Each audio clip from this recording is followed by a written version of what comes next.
안녕하십니까. 김민호 회계사무소입니다. 오늘은 성실사업자와 성실신고 확인대상 사업자로서 성실신고 확인서를 제출한 사업자에 대한 혜택에 대해서 알아보겠습니다. 문의사항이 있으시면 이메일 또는 카톡을 이용해 주시면 되겠습니다.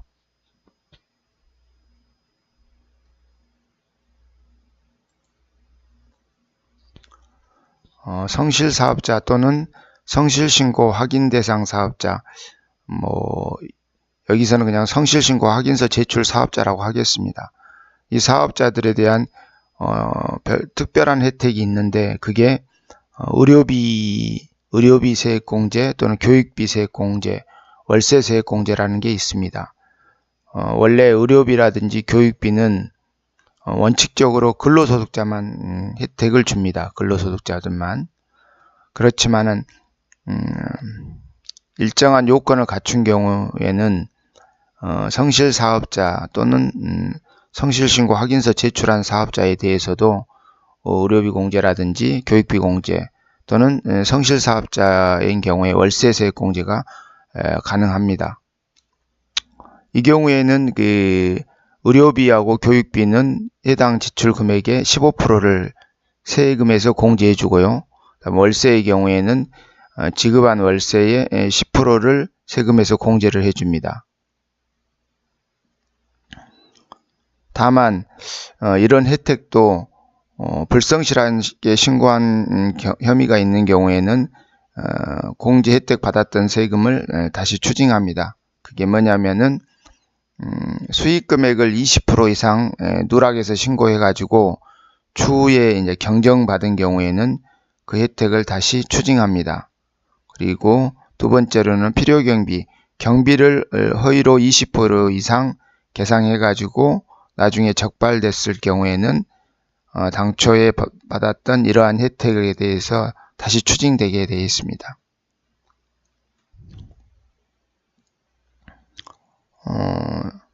성실사업자나 성실신고 확인서 제출 사업자의 의료비하고 교육비, 월세 세액 공제 시 특히 주의해야 할 사항을 보겠습니다. 의료비 공제는 본인 의료비하고 기본공제 대상자 의료비에 대해서 공제를 해주는데, 그 금액이 원칙적으로 근로자의 경우에 총 급여액의 3%를 초과하는 금액을 해주고, 그 한도가 연간 700만원까지 이렇게 해주도록 되어 있습니다. 대신 여기의 경우에는 근로자가 아닌 우리 사업자로서 성실사업자라 또는 성실신고 확인서 제출 사업자에 대해서 해주기 때문에 그 사람들은 총급여액 대신 사업소득 금액으로 합니다. 해당 사업소득 금액의 3%를 초과하는 금액으로 연간 700만원 한도로 공제해 주게 되겠습니다. 다만 본인이라든지 아니면 부양가족 중에서 장애인 또 65세 이상 고령자의 의료비에 대해서는 이러한 연간 700만원 한도 적용을 받지 않습니다. 그리고 동세액공제를 받고 싶을 때 별도의 신청서 제출은 없지만은 의료비가 지출되었다는 사실을 확인할 수 있는 의료비 지급 명세서 또는 교육비 관련해서는 교육비 납입증명서가 제출되어야 하고, 신고서에 저특법상 세액공제단을 기재하시면 되겠습니다.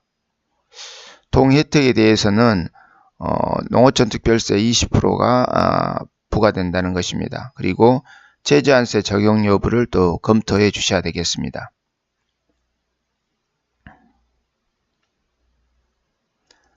성실신고 확인서 제출 사업자는 대부분 다 알기 때문에 넘어가고, 성실사업자라는 게 있습니다. 성실사업자 요건도 잘 따져보면은 많은 사업자가 적용받을 수 있습니다. 업종에 대해서도 식당업이라든지 의료업, 전문직 등 거의 전 업종이 다 적용되기 때문에 아래 동그라미 1번부터 8번까지 요건에 내가 적합한지 확인해 가지고 적합하다고 판단되면은 담당 회계사무소에 연락해서 꼭 적용받을 수 있도록 그렇게 하시면 되겠습니다. 첫 번째 보시면은 단순합니다. 신용카드 가맹점, 즉 현금영수증 가맹점으로 가입하시면 되겠습니다. 뭐 대부분의 현금 수입 업종들은 다 가입되어 있다고 보시면 됩니다. 두 번째, 복식부기에 의해서 장부를 작성하면 됩니다. 이것도 뭐 대부분의 회계사무소의 장부 작성은 복식부기이기 때문에 해당이 된다고 보시면 되겠습니다. 세 번째, 사업용 계좌를 개설해서 사용해야 하는 겁니다. 사업용 계좌를 개설해서 사용할 금액의 3분의 2 이상을 사업용 계좌에서 사용하시면 되겠습니다. 1번, 2번, 3번 요건은 대부분 갖추고 있다고 보시면 됩니다.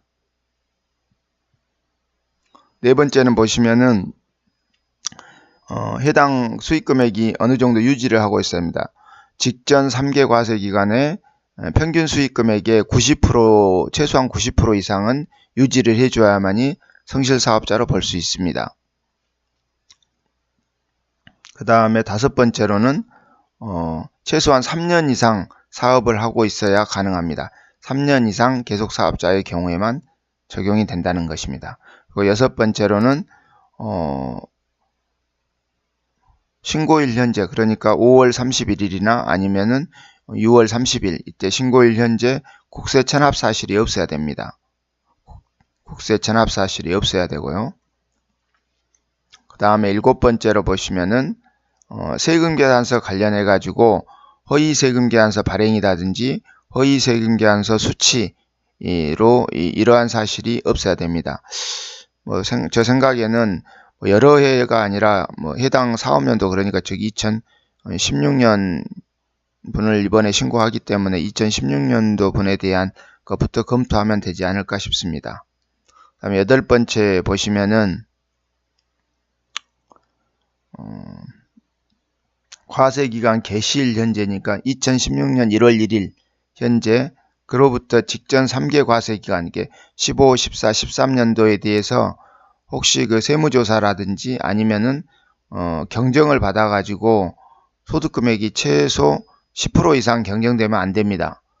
이게 누락된 소득금액이 10% 미만이면은 성실사업자에 해당이 될 수 있습니다. 그렇기 때문에 본인이 1번부터 2번, 3번, 4번, 7, 8번까지 한번 보시고 적용이 될 것 같으면은 담당 회계사무소에 연락해서 적용 여부를 판단해 주라고 말씀해 주시면 되겠습니다. 오늘은 성실사업자와 성실신고 확인서 제출 대상 사업자의 혜택 중에서 근로소득자만 받을 수 있는 의료비 공제라든지 교육비 공제에 대한 내용을 설명드렸습니다. 감사합니다.